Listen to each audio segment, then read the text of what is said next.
bank account, right? Good problems to have. You know, I'm like, I'm refreshing. Wait, is that, what does that say? Right? Is that my, is this going to go away? Multiple couples there?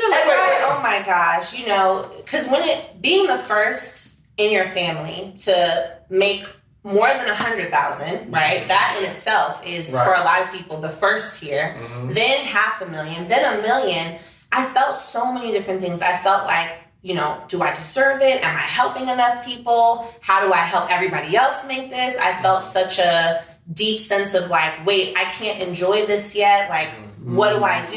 You know, we just feel all these draws. And what I knew was that because I didn't know how to manage it and because I was being pulled in so many directions, I hired help, right? I went and got help. I went and talked to people who knew what to do and said, hello, hi, I'm the first in my family. Yeah. Please show me what to do and how I make it so that I'm not the last in my family. Ooh.